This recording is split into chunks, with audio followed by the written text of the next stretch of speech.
Jangan lupa subscribe, like, and share.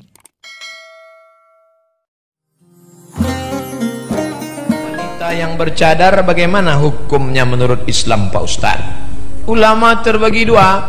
Yang pertama mewajibkan cadar. Ulama Saudi Arabia Syekh Twigri, Ibnu Utsaimin, Ibnu Baz, cadar wajib. Tapi ulama Mesir Syekh Yusuf Al-Qardawi, Syekh Muhtawalli Asy'arawi, Syekh Muhammad Al-Ghazali, cadar tak wajib.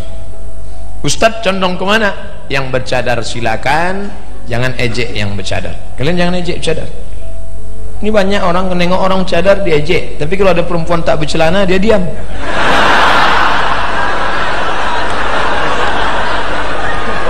Kau sehat apa sakit? Asal nampak orang bercadar, hai ninja nih. Padahal kau Islam. Dia bercadar itu bukan karena sayang pada pipinya. Dia bercadar bukan karena menutupi wajahnya. Dia bercadar supaya mata laki-laki tak gatal. Bagus mahasiswi bercadar. Jadi dosen itu fokus mengajar. Bayangkan kalau mahasiswi itu cantik, dosen nulis. Kadang-kadang ada dosen itu nulis sampai ke bawah. Pak, whiteboard dah habis Pak. Oh iya. Ustadz ini nyindir dosen. Enggak, saya dosen. Maka saya tahu. Ibu jangan ejek perempuan bercadar. Bukan dia sayang wajahnya, dia menjaga laki ibu yang gatal tuh. Nah, paham? Yang bercadar dengan tak bercadar jangan berkelahi. Kalau antara kalian bercadar dengan yang tak bercadar berkelahi, yang ketawa yang tak berbaju. Tinggi 170, dipakai kain 70. Dia naik ke atas terbuka lutut, ditutup lutut terbuka. Banyak perempuan saya tengok terbuka sini. Ustadz nengok juga. Saya tidak menengok, tertengok.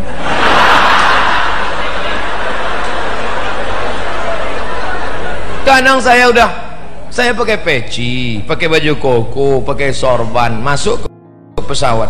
Sengaja saya tak menengok. Dia pula nanya, Bapak nomor berapa? Saya tak tunjukkan. Ditarik, Pak nomor berapa? Nomor 3A. Sini ya, pakai seat beltnya gitu. Mau minum apa? Ramah pula dia. Iya, roknya panjang, resleting belum berpasang. Selewat gitu.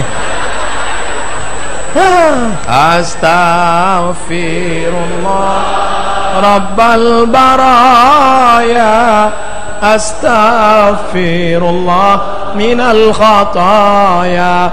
Walaupun kalian kuliah di politeknik, pakailah busana muslimah dari ujung ke ujung. Cobalah tengok, ini bukan pondok pesantren, ini bukan UIN, tapi semuanya pakai jilbab syar'i. Alhamdulillah, jilbab syar'i. Ini kadang kita tengok jilbabnya, rambut terbuka, ujung tuh dikasih pula kuning-kuning. Datang anak bertanya, mak, kenapa rambut tante itu kuning? Karena kuncing kudung.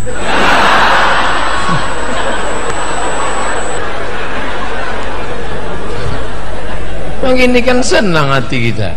Jilbab panjang. Ini ada pula model jilbab itu kain panjang dililit-lilitkan di leher.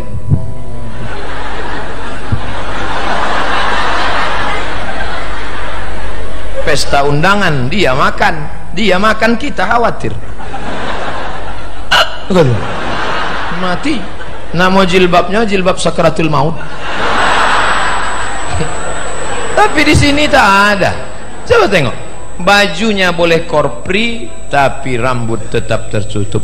Yang nampak wajah dan tapak tangan. Dan tak pula ada di politeknik ni orang yang pakai lipstik apa bedak berlebih-lebihan.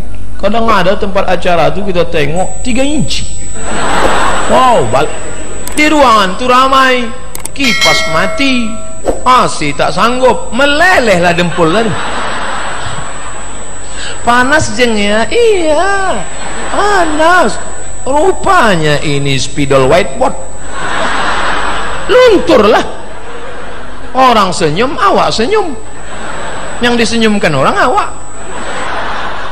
Semoga Ustaz dipanjangkan umur. Oh, usah panjang-panjang, makin susah dunia ini. Malam mana perlu menanamkan sifat cinta terhadap akhirat dalam sebuah keluarga. Macam mana menanamkan sifat cinta akhirat dalam sebuah keluarga? Hari cuti jangan bawa anak bini ke mall sahaja, jangan bawa ke tepi pantai sahaja, jangan bawa ke bukit sahaja. Maknanya pergi ke mall elok, tak salah, pergi ke bukit tak salah, tapi bawa juga ke tempat orang sakit, kanser, bawa ke ziarah kubur, tunjukkan pada dia kita kan mati nak, kita mati nanti ni, tengok makan cacing tanah, supaya dia menengok. Gali kubur, tengok nanti ayah masuk. Itu yang dilakukan orang dulu. Baca kitab Syekh Abdul Wahab Sya'rani, 2 kali dah saya sebut, Tanbihul Mu'tarib. Mereka dulu dalam kitab Tanbihul Mu'tarib, kalangan salaf, mereka gali tanah, masuk dia ke dalam tengah-tengah malam untuk mengingatkan bahawa kita ni tak ada apa-apa dan kita akan dimakan cacing tanah. Ingatkan. Bini-bini yang suka shopping, balikan tanah supaya dia berhenti, supaya ingat dia mati. Ingat saya dulu, supaya saya ingat mati, supaya jangan mabuk dengan dunia ni, mabuk dengan populariti ni, mabuk dengan viral ni, maka saya cepat-cepat kalau ada orang mati gali kubur, saya tengok, saya ambil gambar liang lahat tu, saya buat dalam handphone. Bila tengok, sampai akhirnya tengah-tengah malam datang pula takut. Kenapa? Kita akan mati menghadap Allah SWT, dan semua ni akan tinggal. Ni jamaah yang ramai di Sabah ni, kalau Abdul Somad mati di Riau, ada yang nak ikut agak semalam. Mana ada? Menangis jamaah, Ustaz, tetap juga dia di atas. Itu bini pun tak nak ikut. Perempuan-perempuan yang menangis di tepi kubur suami laki dia, abang jangan tinggalkan. Semua orang tahan dia, jangan puan, jangan puan. Saya tak ada, saya tahan. Masuklah, cuba masuk. Ada dia nak masuk? Mana ada? Dia sedang acting je. Tak ada. Kitalah yang akan masuk sendiri menghadap Allah. Yang akan kita bawa mana? Nih kaki kalau pernah melangkah ke masjid, nih mulut kalau pernah membaca Al-Quran, nih mata kalau pernah menengok ulama, orang-orang soleh, lain daripada tertinggal. Ini kita tanamkan, tak hanya tazkirah, tapi terus kita tunjukkan pada mereka. Kawin tanpa pengetahuan isteri pertama, sah atau tak sah? Tuan-tuan, tuan nikah isteri pertama tak tahu, sah atau tak sah? Mereka dah jawab.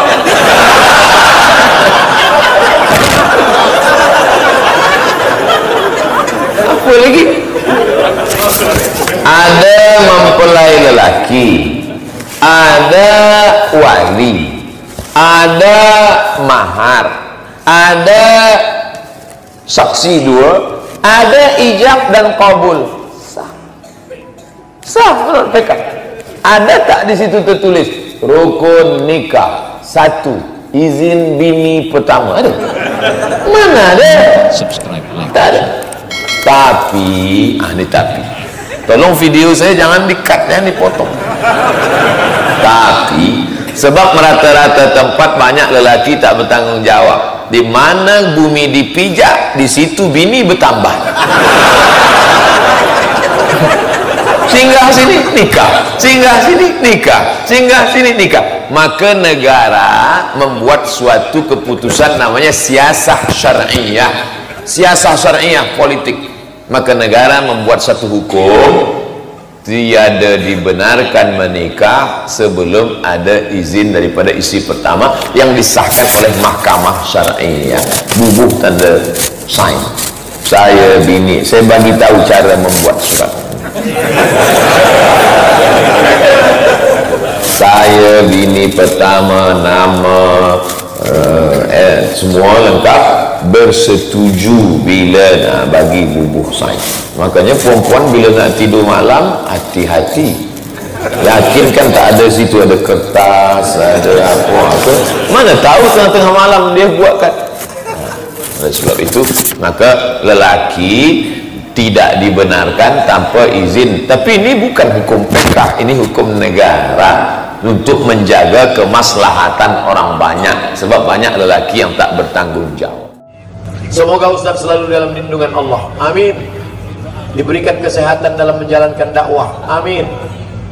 Di kampung kami yang mayoritas penduduknya suku Melayu, selalu diadakan pengajian seminggu sekali oleh Ustaz Sunnah bersama kelompoknya. Oh, ada Ustaz Sunnah, berarti saya Ustaz Bid'ah. Lawan daripada Sunnah, Bid'ah. Kata Sunnah baik, tapi mengklaim Sunnah, Ustaz kami yang Sunnah, masjid kami yang Sunnah. Memangnya kita ini ahlul bid'ah, memangnya kita ini ahlul dhalalah. Semua yang menjalankan sholat 5 waktu, syahadat, sholat, zakat, puasa, haji, beriman kepada rukun 6, iman yang 6, maka semuanya ahlus sunnah wal Muhammadiyah ahlus sunnah, Perti ahlus sunnah, Persis ahlus sunnah, Nahdlatul Ulama ahlus sunnah, Al-Wasliyah ahlus sunnah. Ini hanya ormas, ini hanya aliran, semuanya ahlus sunnah wal jamaah. Jangan sampai menuduh orang tidak ahlus sunnah. Salah satu kajian kelompok sunnah, tradisi nenek moyang bukan ukuran kebenaran, sambil mengutip salah satu ayat Al-Quran. Setahu saya, tradisi nenek moyang kami adalah perayaan Maulid Nabi. Maulid Nabi adalah sunnah, karena Maulid Nabi itu mengenalkan Nabi Muhammad SAW, mengenalkan Hasan Hussein, mengenalkan tentang bagaimana hidup Nabi, membaca Maulid Barzanji bersama para habaib dan ulama, mengenalkan masyarakat tentang mencintai keturunan Rasulullah. Maka lanjutkan, tak usah hiraukan. 1000 yang melarang, 1001 yang melakukan. Selama perbuatan itu bukan bid'ah, mungkaroh, dolalah, maka jangan pernah takut melaksanakannya. Tahlil la ilaha illallah, afdhalul dzikri fa'lam annahu la ilaha illallah. Apa isi tahlil? Berkirim doa untuk orang mati, berkirim makanan sedekah, pahalanya sampai, lalu kemudian berkirim bacaan tahlil la ilaha illallah, lalu kemudian tausiah nasihat nikah, maka masih ada dalilnya. Yasinan malam Jumat, baca Yasin bukan malam Jumat, tiap malam. Tak sanggup tiap malam, malam Jumat. Malam Jumat pun tak sanggup, terjun ke sungai. Apa dalilnya baca Yasin malam Jumat? Man qara'a Yasin fi lailatin, siapa yang baca Yasin pada suatu malam, asbaha maghfuran lah, subuhnya dia sudah dapat ampunan Allah. Buka tafsir Ibnu Katsir. Kenapa surat Yasin dan dibaca? Karena surat Yasin mengingatkan kita tentang mati, dan nanti mati tak ada yang bisa berkata menjawab. Al yauma nakhtimu ala afwahihim wa tukallimuna aydihim wa tashhadu arjuluhum bima kanu yaksibun. Ustaz Somad sudah mati, dimakan cacing tanah, apa masih bisa hidup lagi? Innama amruhu idza arada syai'an ayyaqula lahu kun. Pindah rumah baru baca Yasin, lari hantu setan jumalang tanah dari rumah itu. Rumah baru baca Yasin, motor baru baca Yasin, bini baru baca Yasin. Bini lama meninggal, ibu mau marah. Kenduri Pak Ustaz, kenduri apa salahnya? Undang anak yatim pakai miskin, kenduri masak semua, masak bagi. Yang tak boleh itu kenduri sampai ngutang-ngutang. Makan bubur kacang hijau, makan enak. Orang yang tamu semua makan ketawa, yang tuan rumah menangis. Ibu sabar ya Bu, suami yang sudah meninggal ikhlaskan aja. Bukan karena menangis lakiku mati utang.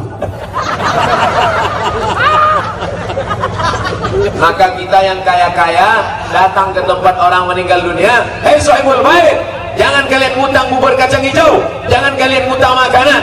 Nanti yang akan membawa beras ibu fulan, yang akan membawa gulai ibu fulan, yang akan membawa nasi ibu fulan, yang akan membawa air bapak fulan. Ustaz, aku nghabiskan nanti. Zikir, Apa salahnya zikir? Afdhalu dzikri fa'lam annahu la ilaha illallah, la ilaha illallah, la ilaha illallah. Kenapa zikir itu kuat-kuat? Mengusir hantu setan. Kalau pelan-pelan setan tak ber. Makanya azan itu kuat. Allahu Akbar, Allahu Akbar. Lari setan. Mana ada orang azan pelan? Allahu Akbar. Setan ini serius apa tidak nih? Kalau serius aku cabut ini. Kalau tidak, sini aja lah. Doa bersama. Ini masalah kan udah saya bahas semua. Maulid, tahlil, yasin, kenduri, zikir, doa bersama, zikir bersama, baca. Itu sudah saya bahas dalam buku 37 masalah populer. Cara mencarinya di YouTube Pak Ustaz. Pertama, buka www.youtube.com. Tulis di search. Apa tulis itu? Somad tahlil, enter, download. Somad yasin, enter, download. Somad zikir bersama, enter, download. Somad doa bersama selesai sholat, enter, download. Setelah itu share. Dah selesai. Ini tak perlu kalian yang berkelahi. Biar aja saya dicaci maki. Tak apa-apa. Saya sudah muak caci maki orang. Nanti kalau dia ejek-ejeknya Ustaz tak terkenal lagi, aku sudah muak terkenal juga. Ayah udah ke restoran pakai masker, ke mall pakai masker, udah payah. Artis-artis pun ngejar saya sekarang.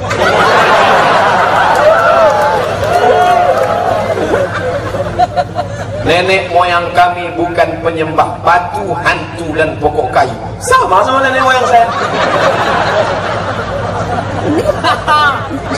Memangnya sebelum kalian datang ke kampung kami, nenek moyang kami ini bodoh? Memangnya nenek moyang kami ini tak tahu agama? Memangnya kalian aja yang tahu agama? Semua yang dilakukan nenek moyang kami ada dalilnya berdasarkan Quran dan Sunnah. Ini hanya perbedaan pendapat, perbedaan mazhab. Berbeda itu sudah lama, sejak lama diketahui orang. Ini mesti kita jelaskan supaya orang jangan mengukur nenek moyang kita. Pertanyaan itu adalah, apakah tradisi nenek moyang kami bertentangan dengan Quran dan Sunnah? Kan udah aku jawab. Udah, tinggal kalian buka saja videonya, buka saja. Udah saya tulis Pak Ustadz, somad tahlil, somad yasin, somad zikir. Kenapa tak keluar? Paket tak ada. Tak bermodal. Mau masuk surga pakai eliur. Utsman bin Affan masuk surga membuat sumur. Sampai sekarang masih ada sumur. Wakaf Utsman bin Affan. Abu Dihdah masuk surga 600 batang korma diwakafkan. Ini masuk surga modal HP 3 biji, satu pun tak berpulsa. Mudah-mudahan ekonomi umat menjadi baik dan bangkit, berdakwah berbagai macam sisi. Ustaz Somad ceramah, dakwah Ustaz Somad pakai ceramah. Ibu-ibu dakwahnya menyuruh anak, tunjuk, ajar Melayu. Kau pulang jam berapa, pergi sama siapa, kunci motor mana, duit yang ku kasih mana, macam mesin pompong rusak. Bapak dakwahnya mencari nafkah. Bapak-bapak yang punya jabatan dakwahnya dengan kekuasaan. Tapi kita sulit untuk mewujudkan baldatun thayyibatun wa rabbun ghafur kalau tidak ditopang politik yang baik. Maka mudah-mudahan terpilihlah anggota dewan-dewan, anggota legislatif yang terbaik di antara anak-anak bangsa, insyaallah. Kita sudah mendoakan kebaikan untuk seorang yang melakukan maksiat, tapi orang itu selalu menyakiti hati saya, lalu saya mendoakan keburukan untuk dia. Bagaimana itu? Basah tapak kaki Nabi, basah selipar Nabi. Di Taif nih kejadiannya, di Taif. Datang malakul jibal, malaikat penjaga bukit-bukit. Apa kata malakul jibal? Ya Muhammad sallallahu alaihi wasallam, tunjukkan bukit yang paling besar, akan aku timpulkan kepada orang Taif, rata mereka dengan tanah. Andai yang buat soalan nih, hai fulan, tunjukkan bukit mana, kuratakan mereka dengan tanah. Kira-kira apa jawabnya? Apa kata Nabi? Asallah ayyukhrij min aslabihim man ya'budullaha wa la yusyrika bihi syai'a. Ya Allah, keluarkan dari tulang sulbi mereka anak cucu yang menyembah Engkau dan tidak mempersekutukan Engkau dengan apa. Akhirnya Allah kabulkan doa itu. Taif sekarang 100% Islam. Baldatun thayyibatun wa rabbun ghafur. Ini katanya umat Muhammad, tapi mulutnya mulut Abu Lahab. Doakan yang baik-baik. Ya Allah, beri dia hidayah. Ya Allah, dia ejek juga, beri dia hidayah. Ya Allah, hilangkan segala penyakit dalam hati. Dia tetap juga buat jahat pada kita, hilangkan sama dia sekali. Tak boleh doakan yang tak baik. Kuserahkan hambamu ini kepada Engkau ya Allah. Jangan ajari Allah bagaimana cara membinasakan dia. Sebab kalau Allah nak hukum dia, Allah akan balas dengan sesuatu yang tak pernah terlintas dalam hati kita. Bagaimana menurut Ustaz Abdul Somad, patutkah Islam dibela? Oh, Islam tak usah bela. Islam tu kan Allah punya. Apa kita bela-bela? Orang nak ejek olok-olok Islam, biar aja. Tu apa kita bela? Kata orang tak ada otak.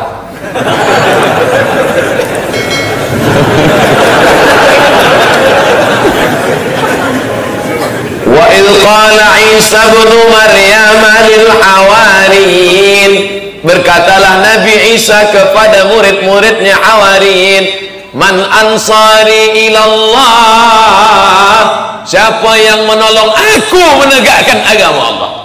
Tengok, siapa yang nak menolong aku menegakkan agama Allah? Tak sanggupkah Allah membela agamanya?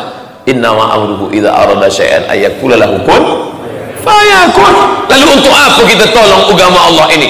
In tansurullaha yansurkum. Kalau kau tolong agama Allah ini, Allah menolong kamu. Bukan Allah lemah, bukan Allah tak sanggup menolong agama ini. Kita menolong diri kita dengan menolong agama Allah. Yang punya harta, tolong agama Allah ini dengan harta. Semalam saya dibawa ke Ma'had Tahfiz Quran Darul Ulum Al-Quraniyah. Abdul Somad, ini rumah wakaf, ini tanah wakaf, ini makan wakaf, ini budak-budak belajar 17 orang. Tolong agama Allah. Yang punya ilmu, tolong dengan ilmu. Abdul Somad, tanah tak ada, rumah tak ada, ilmu tak ada. Tolong dengan suara menggelegar. Lepas ni dibuli orang di internet. Bela agama Allah. Mengapa banyak yang mengatakan sufi ini sesat? Pertama, dia tak faham. Al-insanu a'da'u ma jahil. Orang akan memusuhi kalau dia tak faham, kalau dia tak tahu. Maka jangan kita tengok dari luar, tengok masuk ke dalam. Tengok apa yang mereka buat. Ustaz pernah ikut, ya. Saya ikut berkhalwat. Apa kerja dalam khalwat itu? Zikir saja. Pagi, petang, siang, malam, zikir saja. La ilaha illallah, la ilaha illallah, la ilaha illallah. Tapi kalau ada menyimpang, yang salah itu adalah orangnya, bukanlah kajinya, maka orang itu yang salah, yang sudah memesongkan tasawuf. Tasawuf dari kata sofa. Sofa artinya hati suci dari hasad, hati suci dari dengki, hati suci dari busuk hati, hati suci daripada sum'ah, hati bersih daripada riya. Setelah hati dibersihkan dari segala penyakit, barulah diisi dengan ridha, qanaah, tawakal, zikir, sampai akhirnya Allah menurunkan cahaya ke dalam hati. Cahaya yang memancar dalam hati itulah disebut dengan nurun yaqdhifullahu fi qalbi abdi. Tapi bukan kejap. Imam Al-Ghazali 11 tahun barulah datang cahaya. Ini baru ikut zikir 2-3 malam dah mengaku dapat cahaya. Malam tadi Ustaz, saya tengok di dalam bilik rumah saya pukul 2 malam, bini saya tu tertiba bercahaya. Cahaya apa tu Ustaz? Bini awak cek handphone awak. Itulah bercahaya. Boleh? Assalamualaikum Pak Ustaz. Waalaikumsalam. Apa hukumnya seorang istri masih sah bersuami kabur sama laki-laki lain? pelakor itu. Baru seminggu dia sudah nikah siri dengan laki-laki itu. Apakah pernikahannya sah? Perempuan yang masih ada ikatan dengan suami, maka tidak bisa membuat ikatan di tempat lain. Kalau dia menikah siri dengan laki-laki lain, maka nikahnya itu batal dan perbuatannya zina haram. Si istri pergi membawa anak perempuan yang masih belia, tak ada hubungan, apa tanya itu? Lalu gimana caranya Pak Ustaz? Ini caranya kalau ibu mau nikah sama berondong. Mau saya jadi? Pertama, gugat suami. Nanti hakim bertanya,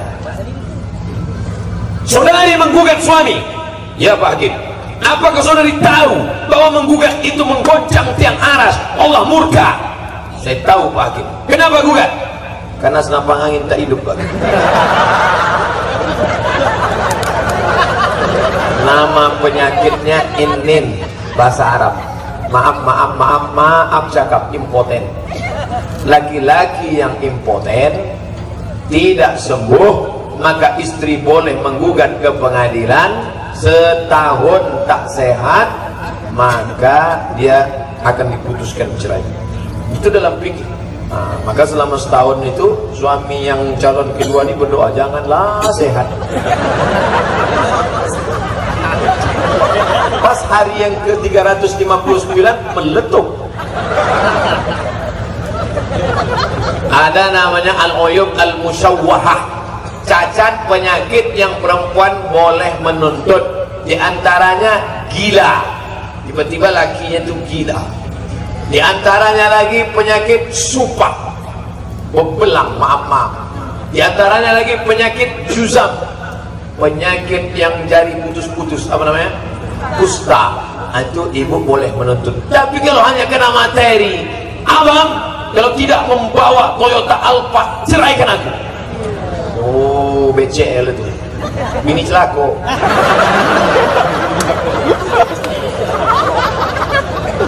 Oleh sebab itu maka dunia mata, dunia kenikmatan, wa khairu mata'iha al-mar'atus salihah, sebaik-baik kenikmatan adalah istri, hanya istri soleh. Udah jadi Roma pula.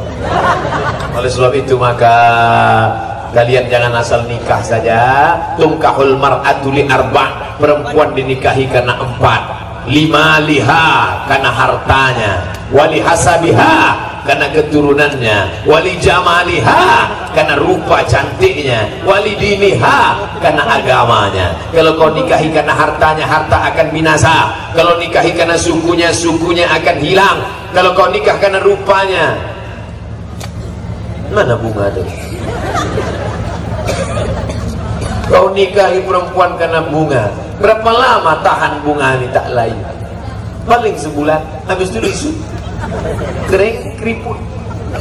Bunga yang tak laku cuma satu, bunga plastik. Maka banyak perempuan sekarang mukanya plastik, dagu plastik, pipi plastik, gigi plastik. Punya kan ke ikan patah.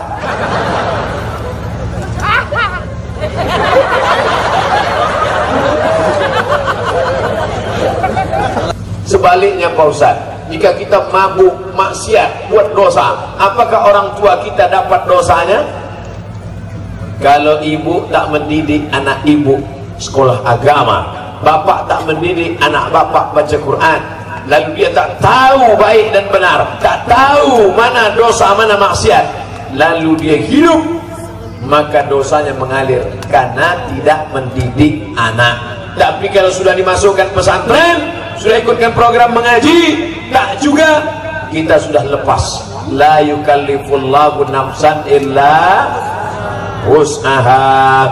Man ala thalatha banatin, siapa yang mendidik 3 anak perempuan, fa'addabahunna, disekolahkannya, wa zawwajahunna, dinikahkannya dengan orang baik-baik, wa ahsana ilaihinna, dia buat baik sampai mati, falahul jannah, maka surgalah baginya.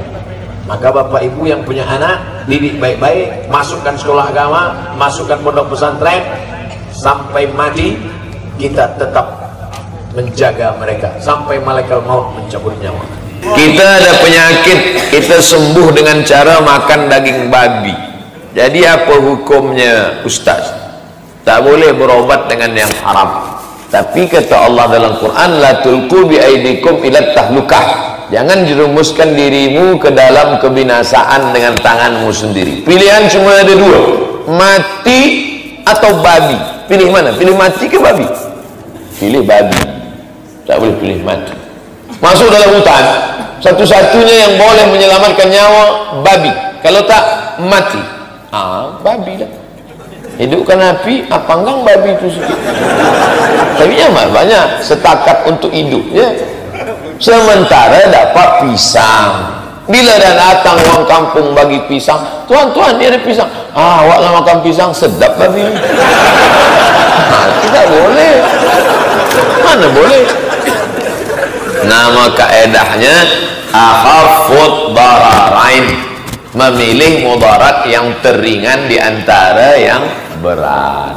Itu namanya akhafud darar. Apa cara untuk mengatasi perasaan galau terhadap ujian dunia? Contohnya cinta.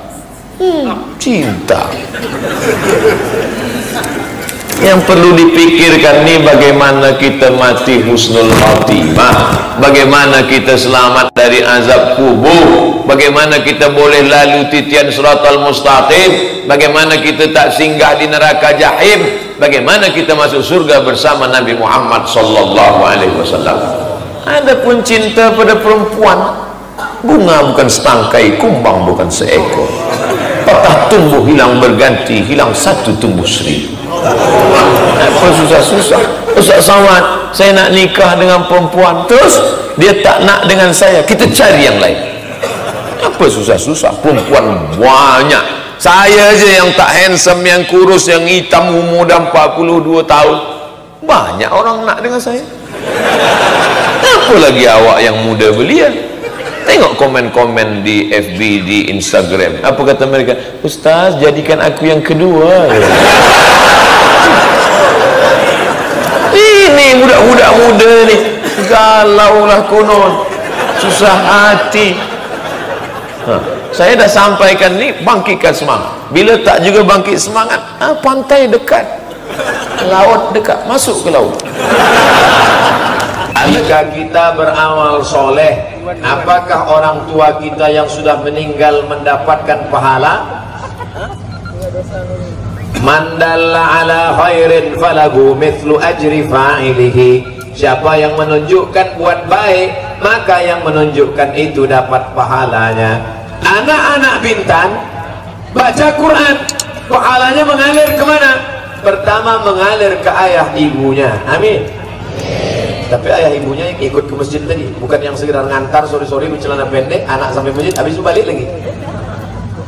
Yang kedua mengalir siapa? Pejabat-pejabat yang membuat program. Mengalir siapa? Ke guru mengajinya. Maka anak bapak ibu yang buat baik, berinfak, bersedekah, menyantuni anak yatim. Ummi matat, emakku mati, afa atasaddaqu anha, emakku mati, meninggal. Kalau aku bersedekah, sampaikah sedekahku kepadanya? Tasaddaq, sedekah. Apa kata Nabi? Tasaddaq, sedekahmu sampai. Ayu sadaqatu afdal. Apa sedekah yang paling afdal? Saqiyul ma, memberi air minum. Buatkan sumur bor. Ini masjid di mana? Di atas bukit. Ada sumur? Tak ada. Buatkan sumur bor, mengalir pahalanya. Itu yang paling bagus sedekah. Tempat kita tak usah lagi sedekah air, dari atas air, dari bawah air, melimpah air, banjir. Apa sedekah yang paling afdal? Semen. Apalagi kerikil, apalagi batu bata, kasihkan semua. Ini 100 sak semen, tolong buatkan tiang, tulis nama saya besar-besar, Abdul Somad. Tak perlu nama kita, malaikat yang akan mencatat. Assalamualaikum Ustaz Somad. Waalaikumsalam. Ustaz, banyak orang ngambil air wudhu sambil ngomong, apakah wudhunya sah? Kalau cerita sah tak sah, rukun, syarat, wajib, sunat, makruh. Rukun, syarat, wajib, sunat, makruh. Kalau cerita sah tak sah, wudhunya sah. Tapi kalau cerita afdal tak afdal, wudhunya tak afdal. Karena kata Nabi, waktu berwudhu itu jangan lagi bercakap. Jadi kalau ada orang berwudu sambil nunduk, itulah kamu bilang sama saya. Nanti kita pergi. Jadi proyek itu berapa miliar sebenarnya?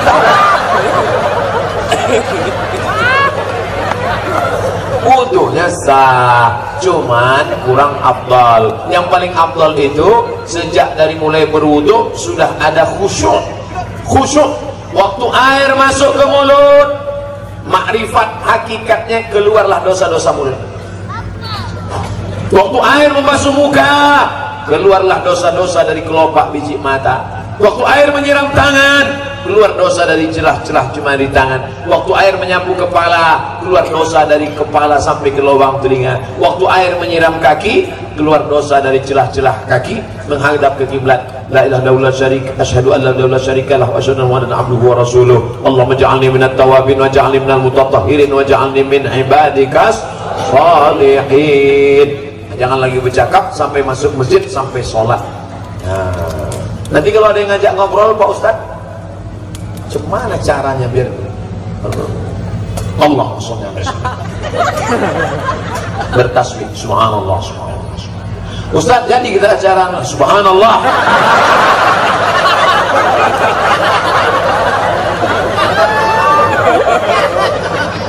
Assalamualaikum Ustaz. Waalaikumsalam. Kalau boleh tahu besok Ustaz ceramahnya di Batam apa di Tanjung Pinang apa di mana? Subhanallah. Apa Ustaz? Subhanallah walhamdulillah. Ustaz, saya ini nanya Ustaz. Apa ya kalau ngomong sama orang waktu pembagian akal sehat ini tak datang. Ada wanita hamil. Wanita hamil biasa, laki-laki hamil baru luar biasa. Ada wanita hamil hasil zina, na'udzubillah. Mudah-mudahan anak-anak kita dijaga dari anak hasil zina. Dihukum untuk dinikahkan. Dinikahkan itu bukan hukum. Hukumannya dilempar batu sampai mati. Ini dinikahkan dihukum pula kata dia. Apakah tak melanggar hukum itu Pak Ustaz? Apakah itu menggalakkan lagi perzinahan di masyarakat? Bermarwah dalam syariat tak ada marwahnya, tak ada kehormatannya. Orang akan menyepelekannya. Kenapa? Karena perempuan yang hamil mengandung anak hasil zina, anak yang lahir tak boleh pakai bin bapaknya. Lalu pakai bin apa? Terserahlah, bin tenda, bin lampu, bin mikrofon, bin kardus, bin aluminium. Itu artinya syariat membuat orang bermarwah, bangga kita atas nama bapak saya, sedangkan ini orang tak ada nasabnya. Lalu kemudian bagaimana kalau dinikahkan Pak Ustaz? Nikahnya sah menurut mazhab Syafi'i. Yang jadi masalah bukan nikahnya. Setelah anak itu lahir muncul 4 masalah. Masalah pertama, anak itu tak boleh pakai bin bapaknya. Masalah kedua, kalau anak itu lahir laki-laki, habis itu lahir adiknya perempuan, nanti anak laki-laki ini tak bisa mewalikan adik-adiknya karena dia saudara seibu. Saudara seibu tak bisa jadi wali. Kalau bapak meninggal, si anak-anak ini tak dapat harta warisan. Anak pertama hasil zina itu tak dapat warisan karena tak ada hubungan nasab. 4, anak pertama itu perempuan cantik mau nikah, si bapak tak bisa mewalikannya. Saya walinya ya Pak Ustaz, tak bisa. Tapi saya ayahnya, kau tak ayahnya. Wajahnya mirip-mirip tak laku. Tes DNA kemarin di Singapura positif darah, DNA tak laku. Apa salah saya? Mencoblos sebelum hari H. Kertas yang dicucuk sebelum 17 April laku apa tak laku? Itu dihukum. Kalau ada anak yang hamil akibat zina, yang salah anaknya apa bapak ibunya? Bapak ibunya. Anaknya lah. Bapak ibunya kan tak melakukan, tapi bapak ibunya membiarkan. Assalamualaikum Pak. Waalaikumsalam. Adinda ada di rumah? Ada. Duduk sini. Adinda, ini kawanmu datang. Kalian duduk sini ya. Bapak mau ke dalam. Itu sama artinya berzina. Kalian berdua, saya harus duduk sini. Alah, bapak macam tak pernah muda aja. Pergi kau balik. Buat besar-besar di ruang tamu, say no to bonceng. Bawa. Sebentar ya Pak, kami jalan-jalan. Besok hari Sabtu sore anak lajang sudah bawa motor. Pak, kami pergi sebentar tepi-tepi pantai ya. Jangan. Ustaz Somad udah ceramah tadi malam. Sekali tidak. Sebentar aja Pak, nanti kami bawakan lapak mie ayam. Bawa lah. Sekali tidak tapi bapak sama ibu harus sepakat. Bapak menjaga, ibu menjaga. Ibu menjaga, bapak ikut. Jangan bapak aja, jangan ibu aja. Ini bapaknya berkomitmen. Sebentar aja Pak. Tidak. Nanti kami belikan bapak mie ayam. Jangankan mie ayam, bakso pun tidak. Sebentar aja Pak. Tidak, sekali tidak. Datang ibu dari belakang. Kasihlah Bang, kita dulu lebih parah dari itu.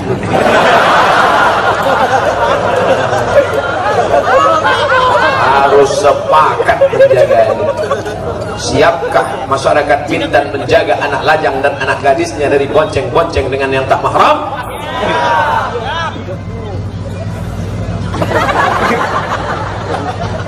Adakah akun simpanan di bank konvensional ada unsur riba?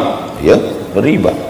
Merasa bangga akan gaji di bank konvensional sebab perbankan Islam yang ada tak secanggih bank konvensional. Kata siapa? Saya bagi tazkirah di bank rakyat Kuala Lumpur. 5.000 kaki tangan, gedung tinggi, hebat, besar. Semua tetamu supaya tegak berdiri. Saya sangka nak menyanyikan lagu kebangsaan Malaysia. Rupanya Ya Rahman Ya Rahim Ya Malik Ya Qudus. Masya Allah, bangga bank rakyat. Siapa yang akan menghidupkan Islamic Bank kalau bukan orang Islam? Takkan orang lain yang akan hidupkan bank kita.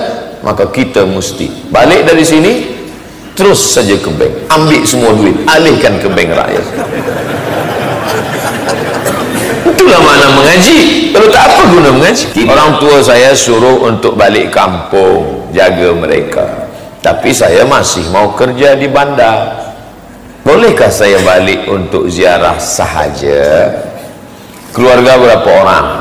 Anak semata wayang, satu-satunya, tak ada yang lain.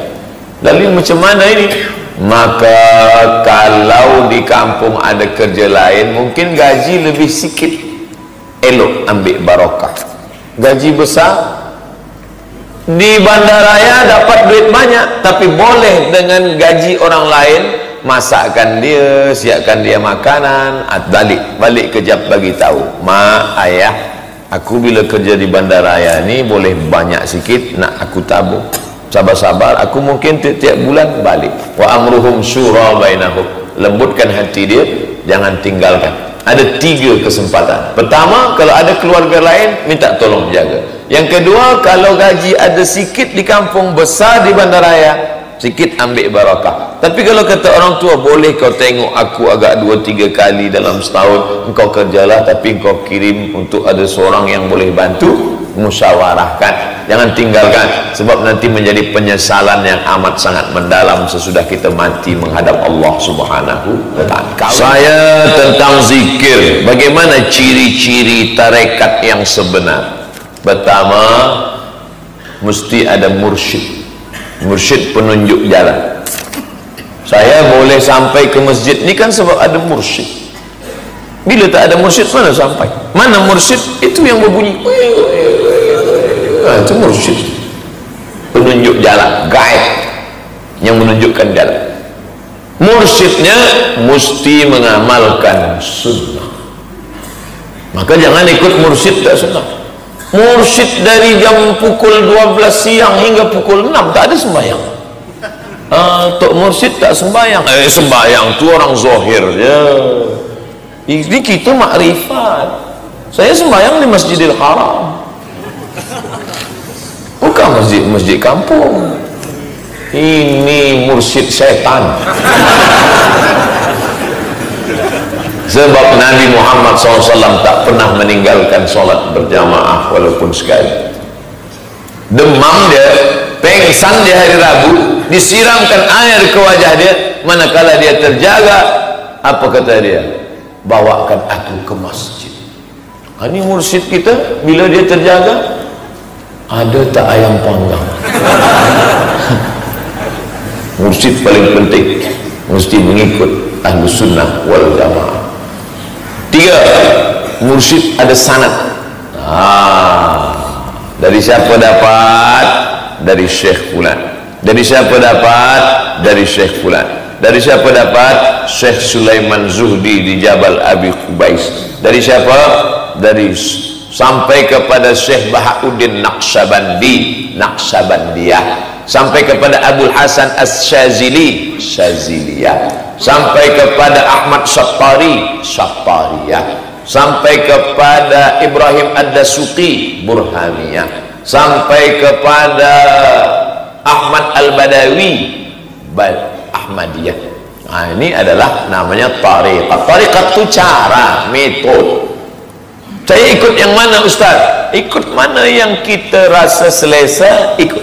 Ini zikirnya Allah, Allah. Naqsabandiyah Allah, Allah, Allah, Allah, Allah, Allah, Allah, Allah, Allah. Datuk satu hari berapa kali berzikir? 5. Sikit betul. 5,000. Allah, Allah, Allah, Allah, Allah. Nak tanamkan hati. Sampai nanti puncaknya alladzina yadhkurunallaha qiyaman, tegaknya zikir, wa qu'udan, duduknya zikir, wa ala junubihim. Akhir daripada tarekat ini adalah supaya mati husnul khatimah. Itu saja. Bukan nak kebal, bukan nak jalan di atas air, bukan nak terbang. Siapa yang ingin nak terbang, tak usah ikut tarekat, ikut Superman. Salah niat dia bila ikut tarekat, nak terbang, nak jadi bomoh, nak jadi dukun. Kalau kita takut pada Allah, setan takut pada kita. Makanya dulu sakitlah adik daripada raja di Baghdad, Irak. Datang mereka ke rumah Imam Ahmad bin Hanbal, Imam Hanbali, tolonglah engkau bacakan doa, adik raja sakit. Imam Hanbali tak nak datang, dia kirim saja terompah kayu dia. Bawakan terompah kayu. Bawa terompah kayu, lari setan. Menengok selipar Imam Ahmad bin Hanbal pun takut. Tiba-tiba adik raja tadi balik sakit balik. Rupanya Imam Ahmad bin Hanbal dah meninggal dunia. Ditanya orang, kenapa awak datang lagi setan? Dulu aku takut sebab orangnya ada, sekarang dia dah tak ada. Maka banyak beribadah, takut kepada Allah Subhanahu wa taala. Itu puncak daripada tarekat. Ilahi anta maksudi wa ridhaka matlubi. Bukan orang yang tak faham syariah, berkawan dengan jin, disangka karamah, padahal istidraj, kena berteman dengan jin dan setan. Na'udzubillah. Kuat beribadah tapi akaun gaji di bank konvensional, tak ada guna. Angkat tangan pagi petang, Allah, doa tak kabul sebab 4. Mat'amuhu haram, makan haram, riba konvensional. Malbasuhu haram, masrabuhu haram, minuman haram. Oh, sebab itulah Ustaz takut minum ni, sebab haram. Tak, saya tak takut, ni saya minum.